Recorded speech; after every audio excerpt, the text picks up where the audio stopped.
Camera action. Hey guys, welcome to my new channel. तो guys finally हमने पीछे से पर्दा हटा दिया है और नया बैकग्राउंड कैसा लग रहा है मुझे कमेंट्स में बताना।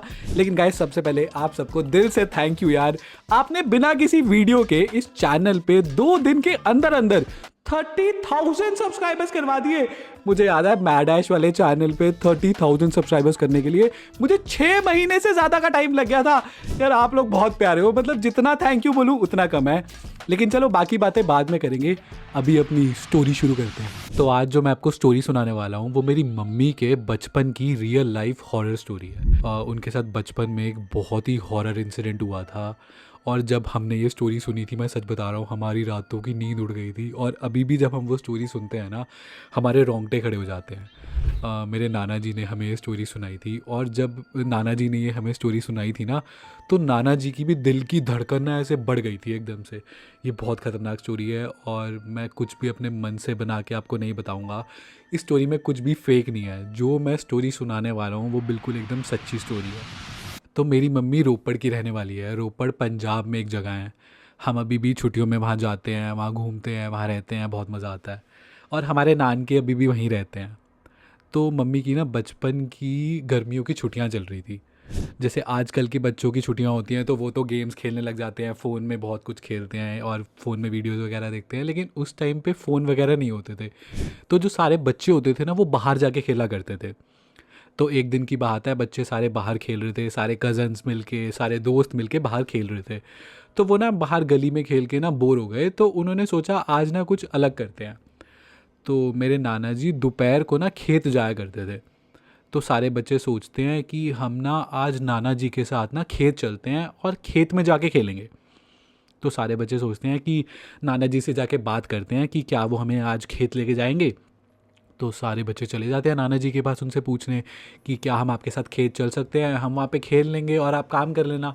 तो काफ़ी मनाने के बाद नाना जी मान गए कि ठीक है चलो तुम हमारे साथ खेत चलो, सारे बच्चे मिलके, और तुम वहाँ खेल लेना, लेकिन आपस में खेलना, कहीं और मत जाना घूमने। तो मैं तुम्हें तभी लेके जाऊँगा अगर तुम ज़्यादा वहाँ शैतानी नहीं करोगे और वहीं खेलोगे, ठीक है। तो नाना जी कहते कि ठीक है चलो मैं काम कर लूँगा, तुम खेल लेना। तो सारे बच्चे रेडी हो गए कि ठीक है हम शैतानी नहीं करेंगे, हम आराम से खेलेंगे और आप काम कर लेना। तो सारे बच्चे रेडी होके नाना जी के साथ चले गए। अब आप कभी अगर खेत गए हो तो आपने देखा होगा कि खेत के आसपास ना ऐसे और गाँव में ऐसे ना बहुत बड़े बड़े पेड़ होते हैं।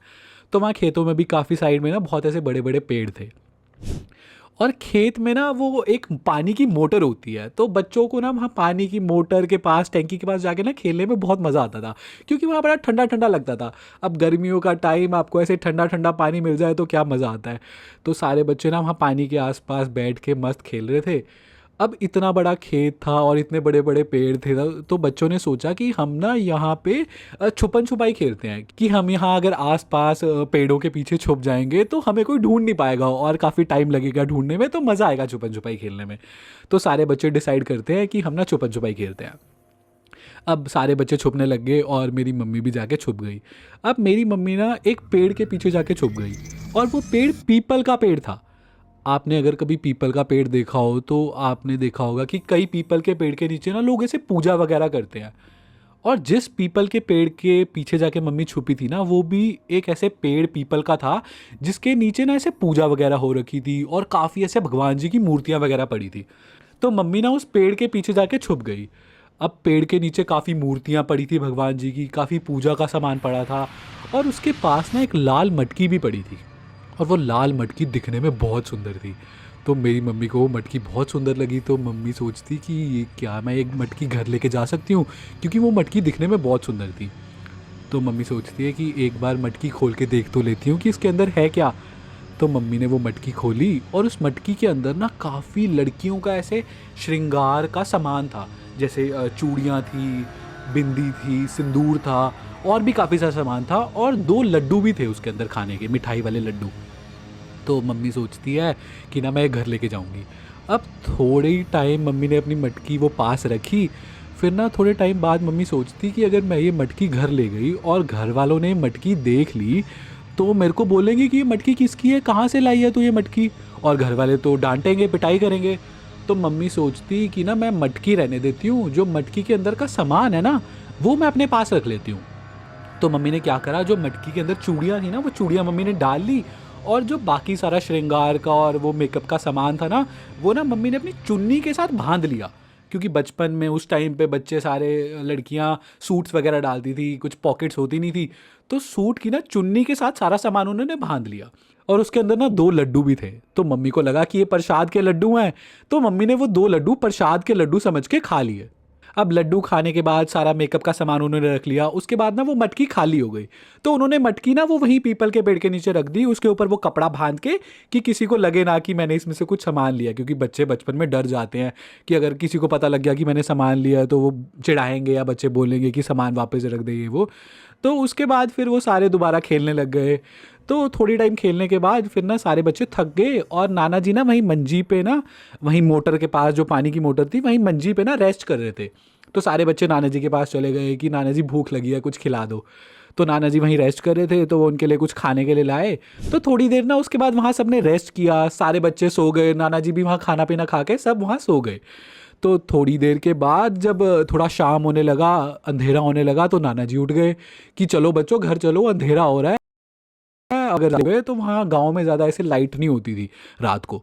तो उन्होंने सोचा कि चलो अब घर चलते हैं, और उन्होंने सारे बच्चों को उठाना शुरू कर दिया कि उठ जाओ, शाम हो गई है, घर चलो। अब सारे बच्चे उठ गए, लेकिन मेरी मम्मी उस टाइम उठी नहीं। सारे बच्चे उठ के रेडी हो गए और मम्मी उठी नहीं। सारे बच्चे उनको उठा रहे हैं और मम्मी उठ ही नहीं रही। भाई सब घबरा गए कि क्या हो गया कि ये उठ ही नहीं रही है, इतना हिला रहे हैं। उन्होंने पानी मारा उसके मुंह, मम्मी के मुंह पे, मम्मी फिर भी नहीं उठी। थोड़ी देर के बाद मम्मी ऐसे लेटी लेटी, मम्मी ने अपना ऐसे सिर ऊपर किया और बोलती, मुझे ये ले जाएंगे, मुझे बचा लो, ये मुझे ले जाएंगे। भाई ये बोल के मम्मी दोबारा बेहोश हो गई, और सब उठा रहे हैं, सब उठा रहे हैं, मम्मी उठी नहीं रही है। बस उन्होंने ये बोला कि मुझे बचा लो, ये मुझे ले जाएंगे, मुझे बचा लो, ये मुझे ले जाएंगे। ये बोल के मम्मी बेहोश हो गई। अब सोचो अगर आपके सामने कोई ऐसा बिहेव करे तो भाई आपकी तो फट जाएगी यार। और ऊपर से वो सारे बच्चे और नाना जी वहाँ अकेले, तो भाई उनकी फट गई कि भाई ये क्या हो गया। कि उन्हें पहले लगा कि शायद ये मजाक कर रही है, ऐसा कुछ जोक कर रही है। उन्होंने फिर उसको उठाने की कोशिश करी, लेकिन मम्मी उठ ही नहीं रही थी, वो एकदम से बेहोश हो गई। तो नाना जी बोलते कि इसको तो सच में कुछ हो गया मुझे लगता है। तो नाना जी बच्चों को बोलते कि तुम सारे बच्चे इकट्ठे होके जाओ घर पे, घर वालों को बुला के लाओ। क्योंकि उस टाइम ऐसे फ़ोन तो होते नहीं थे कि घर पे फ़ोन कर दिया और सारे घर वाले आ गए। तो नाना जी ने बोला कि मैं इसके पास यहाँ रुकता हूँ, तुम सारे बच्चे जाओ घर वालों को बुला के लाओ कि उसको कुछ हो गया है, और आ जाओ ऐसे फटाफट। तो सारे बच्चे चले गए घर वालों को बुलाने, और नाना जी वहाँ मम्मी के साथ बैठे हुए थे। मतलब मम्मी लेटी हुई थी मंजी पे, और नाना जी वहीं मम्मी के साथ मंजी पे बैठे हुए थे। और उसके बाद जो हुआ वो सुन के आपकी हालत ख़राब हो जाएगी। तो मम्मी वहाँ मंजी पे ऐसे लेटी हुई थी और नाना जी वहीं पास में बैठे हुए थे। शाम का टाइम था, थोड़ा थोड़ा अंधेरा हो गया था, और बिल्कुल ऐसे सुनसान खेत बिल्कुल खाली हो गए थे। एकदम से क्या होता है, मम्मी लेटी लेटी ऐसे मंजी से हवा में उछलती है और धड़ाम देके ऐसे उनकी बॉडी नीचे गिरती है। भाई उसके बाद नाना जी की हालत इतनी ख़राब हो गई थी, उनको समझ ही नहीं आया कि हो क्या गया। आप सोच रहे हो कि कोई बॉडी है, लेटी लेटी ऐसे हवा में उछली और धड़ाम देके ऐसे नीचे गिरी। नाना जी मम्मी को उठाने की कोशिश कर रहे हैं कि उठ जा तेरे को क्या हो गया। लेकिन मम्मी भाई उठ ही नहीं रही। मम्मी बस ऐसे ऐसे हंस रही है, और भाई कोई रिस्पॉन्स नहीं, बस ऐसे लेटी हुई है, ऐसे हंस रही है। और मम्मी ने एकदम से ऐसे आंखें खोली और दोबारा ऐसे उनकी बॉडी ऐसे हवा में उछली और धड़ाम देके ऐसे नीचे। भाई नाना जी की हालत बहुत ख़राब हो गई थी, उनको समझ ही नहीं आ रहा था कि हो क्या गया।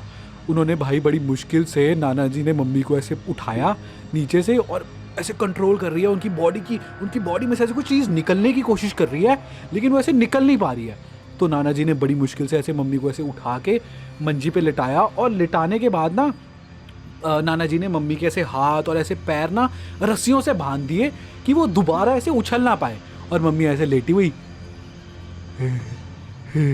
बस ऐसे लेटी हुई, ऐसे आँख खोल के ऐसे हंसी जा रही है बस। भाई सोचो कि नाना जी की उस टाइम क्या हालत हुई होगी।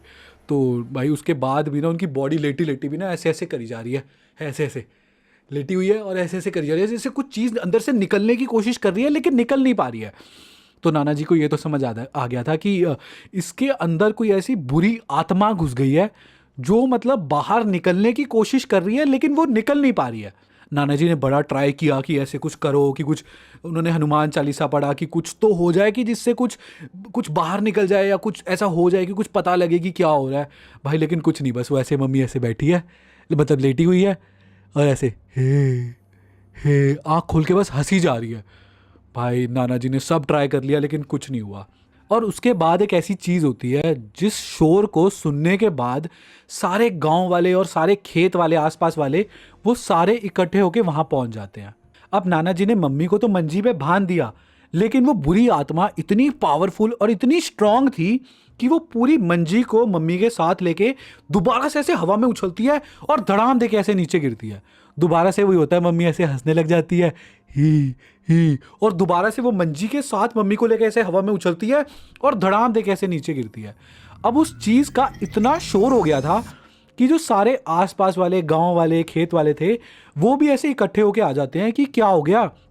तब तक सारे घर वाले भी आ जाते हैं, बच्चे भी एक साथ सारे इकट्ठे होके आ जाते हैं घर वालों के साथ। उसके बाद सारे क्या करते हैं, वो मंजी को ना सारे लोग ऐसे साइड से कस के पकड़ लेते हैं ताकि वो दोबारा ऐसे उछल ना पाए। पर वो कितनी देर ऐसे हाथ से पकड़ते। फिर उन्होंने क्या किया, चारों साइड मंजी के उन्होंने रस्सी बांधी और वो ना उन्होंने साइड में पेड़ों से बांध दी ताकि वो दोबारा ऐसे उछल ना पाए। उसके बाद थोड़ी देर के बाद वो बॉडी ऐसे ऐसे करती रही मम्मी की और ऐसे हंसते रहे, और थोड़ी देर के बाद फिर वो शांत हो गए। जब थोड़ी देर के बाद वो शांत हो गए तो सब लोगों ने सोचा कि क्या किया जाए। तो सारे बोलते कि ना इसके अंदर पक्का कोई बुरी आत्मा घुस गई है जो पक्का बाहर निकलने की तो कोशिश कर रही है लेकिन वो निकल नहीं पा रही है। तो सबने सोचा कि किसी पंडित जी या किसी पुजारी जी को बुला के लाना पड़ेगा जो एक बार कुछ देखेंगे और फिर वो बताएंगे कि क्या करना है। तो नाना जी कहते हैं यहाँ पास में एक मंदिर है, वहाँ पे एक पुजारी जी बैठते हैं, मैं जाता हूँ उनसे बात करता हूँ और देखते हैं फिर वो पंडित जी क्या कहते हैं। फिर नाना जी चले गए पंडित जी को बुलाने। अब वहाँ पंडित जी के पास पहुँचे, पंडित जी को सारी बात बताई कि ऐसे ऐसे हुआ। तो पंडित जी कहते हैं कि हम चलते हैं और जाके देखते हैं कि क्या हुआ है। तो पंडित जी जैसे ही वहाँ पहुँचे वैसे ही मम्मी पंडित जी को देख के ऐसे बोलती, ऐसे हंसती और बोलती, मैं नहीं जाऊँगी, मैं नहीं जाऊँगी। और ऐसे 2-3 बार बोल के ना ऐसे ही ऐसे हंसने लग गए। तो पंडित जी को तो समझ आ गया कि कुछ तो इसके अंदर ऐसा घुस गया बुरी आत्मा जो बहुत खतरनाक है और कुछ भी कर सकती है, तो जल्दी हमें कुछ करना पड़ेगा। भाई मेरे रोंगटे खड़े हो रहे हैं जब मैं आपको ये बता रहा हूँ। तो पंडित जी बच्चों के पास जाते हैं और बच्चों से पूछते हैं कि क्या हुआ, ऐसे क्या किया तुमने इसके साथ। तो बच्चे ऐसे डर जाते हैं कि जी हमने तो कुछ नहीं किया, हम तो खेल रहे थे बस। पंडित जी बोलते हैं अच्छा बताओ तुम कहाँ खेल रहे थे, क्या किया तुमने। तो सारे बच्चे पंडित जी को और सारे घर वाले मिलके, मतलब आधे घर वाले वहीं बैठ जाते हैं मम्मी के पास और बाकी सारे जो फैमिली मेम्बर्स खास थे और नाना जी सारे पंडित जी को लेके वहाँ चले जाते हैं पीपल के पेड़ के नीचे जहाँ वो मम्मी छुपी थी। तो पंडित जी ने देखा कि वहाँ पीपल के पेड़ के नीचे काफ़ी पूजा हो रखी है, काफ़ी प्रसाद पड़ा है, काफ़ी ऐसा सामान पड़ा है जो वहाँ पड़ा नहीं होना चाहिए, मतलब वहाँ सिर्फ भगवान जी की मूर्तियाँ होती हैं।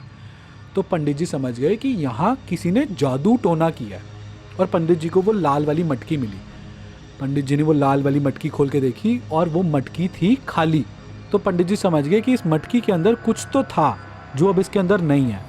तो फिर वो मटकी को लेके सारे घर वालों को लेके वो ना मम्मी के पास चले गए जहाँ मम्मी मंजी पे लेटी हुई थी। तब तक मम्मी वैसे ही जैसे पंडित जी को देखती है ऐसे मैं नहीं जाऊँगी, मैं नहीं जाऊँगी, ये दोबारा करने लगे। तो पंडित जी ने वहाँ बैठे, पंडित जी ने ना मम्मी के हाथ में वो चूड़ियाँ देख ली थी जो मटकी से निकाल के मम्मी ने वो चूड़ियाँ डाली थी। तो पंडित जी ने घर वालों से पूछा कि ये जो इसने चूड़ियाँ डाली हुई हैं ये आपने पहनाई हैं इसे। तो घर वाले भी देखते हैं कि भाई ये चूड़ियाँ तो हमने नहीं पहनाई, हमने तो कभी ये चूड़ियाँ नहीं पहनाई। तो पंडित जी कहते हैं कि ये चूड़ियाँ उतारो इसके हाथ से। तो सारे वो ऐसे मिलके ऐसे चूड़ियाँ उतार रहे हैं और भाई वो मम्मी की बॉडी ऐसे ऐसे उन्होंने ऐसे अपना हाथ ऐसे टाइट कर लिया, ऐसे एकदम से ऐसे टाइट कर लिया कि वो चूड़ियाँ निकालने की कोशिश कर रहे हैं, वो चूड़ियाँ ऐसे निकल नहीं रही है। फिर उन्होंने ऐसे पत्थर पुत्थर मार के ऐसे चूड़ियाँ तोड़ दी और वो तोड़ के उन्होंने सबने वो मटकी के अंदर डाल दी वो चूड़ियाँ दोबारा। और बाकी सारा सामान भी उन्होंने देख लिया था कि वो आसपास कहीं होगा। तो उन्होंने वो चुन्नी देखी, वो चुन्नी के अंदर जो मम्मी ने बांधा हुआ था वो सारा चुन्नी उन्होंने फाड़ी, ये सब कुछ किया और वो सारा सामान उन्होंने निकाल के मटकी के अंदर डाल दिया। लेकिन उसके बाद भी पंडित जी को लगा कि कुछ तो ऐसा है जो इसके पास अभी भी है जिसकी वजह से बुरी आत्मा इसकी बॉडी के अंदर घुस गई है। तो पंडित जी कहते हैं कि मुझे बात करके देखनी पड़ेगी, तुम सारे ऐसा करो, तुम सारे ना थोड़ा दूर चले जाओ और मेरे पास ना कुछ लकड़ियाँ जला के चले जाओ, जब वो लकड़ियाँ बुझ जाएंगी तो तुम सारे आ जाना। अब सारे घर वाले और वो सारे साइड में चले गए और पंडित जी के पास लकड़ियाँ चला के चले गए। अब 2-3 घंटे तक वो लकड़ियाँ जलती रही। जब 2-3 घंटे के बाद वो लकड़ियाँ बुझ गई तो सारे घर वाले पंडित जी के पास चले गए, वहाँ मम्मी जहाँ पे लेटी हुई थी मंजी के पास। तो सारे घर वाले पूछते पंडित जी से कि क्या हुआ। तो पंडित जी कहते इसके अंदर भूत के बच्चे घुस गए हैं। किसी ने जादू टोना करके भूतों को भगाने के लिए कुछ जादू टोने का सामान रखा था एक मटकी के अंदर। वो मटकी का सामान सारा इसने उठा लिया और उसके अंदर कुछ लड्डू थे, वो लड्डू इसने खा लिए। तो सारे घर वाले पूछते कि अब क्या किया जाए। तो पंडित जी कहते हैं कि वो बुरी आत्मा जो इसके अंदर घुस गई है उसको खुश करना पड़ेगा। जब हम उसको खुश करेंगे तभी वो इसकी बॉडी छोड़ के जाएगी। तो पंडित जी ने बोला कि जो इसने लड्डू खा लिए हैं वो भूतों के लिए लड्डू थे। तो पंडित जी बोलते हैं कि जाओ तुम लड्डू लेके आओ, जब इसको लड्डू देंगे तो ये लड्डू खाएगी, उसके बाद हो सकता है कि शायद ये इसकी बॉडी से निकल जाए। तो उस टाइम तो ऐसे लड्डू मिलते नहीं थे, मतलब इतनी दुकानें भी नहीं होती थी और आज की तरह स्विगी जोमेटो भी नहीं होता था। तो नाना जी निकल गए। तो साथ में एक गाँव था, वहाँ पे गाँव पे शादी हो रही थी, तो वहाँ मिठाइयाँ बनती है। तो वहाँ से वो ना नाना जी 5-6 किलो ऐसे लड्डू लेके आए। अब जैसे ही नाना जी लड्डू लेके आए और उन्होंने मम्मी के सामने मंजी पे ऐसे लड्डू रखे, वो मम्मी ऐसे हंसने लगी ही और ऐसे उठने की कोशिश करने लगी। ऐसे मतलब लेटे हुए हैं, उनके हाथ और पैर सब बंधे हुए हैं, लेकिन वो ऐसे ऐसे उठने की कोशिश करने लगी। तो वैसे ही पंडित जी ने बोला कि इसके ना हाथ खोल दो और इसको लड्डू खाने दो। तो जैसे ही मम्मी के हाथ खोले, वो एकदम से ऐसे लेटी हुई थी ना, और ऐसे एकदम से ऐसे उठ के ऐसे बैठ गई और उन्होंने ऐसे हंसने लगी और भाई लड्डू खाना शुरू कर दिया। भाई घर वालों को देख के इतनी हालत ख़राब हो गई ना कि उनको समझ ही नहीं आ रहा था कि भाई इसको तो लड्डू पसंद भी नहीं है। तो उन्होंने ऐसे लड्डू उठाए और ऐसे दोनों हाथों से ऐसे भर के लड्डू, एक एक लड्डू भी नहीं, पूरा ऐसे मुट्ठी भर के ऐसे ऐसे लड्डू खाने शुरू कर दिए। भाई उसके बाद पंडित जी बोलते कि तुम सारे दूर चले जाओ, इसको लड्डू खाने दो। जब ये आराम से लड्डू खा लेगी तो हो सकता है उसके बाद जो ये आत्मा इसके अंदर बुरी आत्माएं घुसी हैं वो खुश हो जाएंगी और उसके बाद वो निकल जाएंगी कि जो वो मांग रही थी हमने उनको वो दे दिया। तो घर वाले पंडित जी से पूछते हैं कि जब ये बुरी आत्मा निकल जाएगी तो हमें कैसे पता चलेगा कि ये बुरी आत्मा निकल गई। तो पंडित जी कहते हैं कि इसकी मंजी के नीचे ना एक पानी का ग्लास भर के रख दो कि जब ये बुरी आत्माएं निकलेंगी इसकी बॉडी छोड़ के तो वो पानी का ग्लास गिरा जाएंगी। अब 2-3 घंटे तक वो 5-6 किलो लड्डू खाने में टाइम तो लगता है। अब 2-3 घंटे हो गए, वो लड्डू खाई जा रही है, ऐसे मम्मी हंसी जा रही है और सब दूर से खड़े देख रहे हैं। पंडित जी भी वहाँ चले गए। तो 5-6 घंटे के बाद जब सारे लड्डू ख़त्म हो गए, जैसे ही लड्डू ख़त्म हुए मम्मी एकदम से बेहोश हो गई और एकदम से बेहोश होके बस फिर वो उसके बाद लेट गई, उसके बाद वो उठी नहीं। तो घर वाले पंडित जी से पूछते हैं कि अब, तो पंडित जी ने बोला कि इसको सुबह तक उठाना मत, इसको सुबह तक रेस्ट करने दो, सोने दो, अब सुबह की रोशनी में ही होगा जो होगा।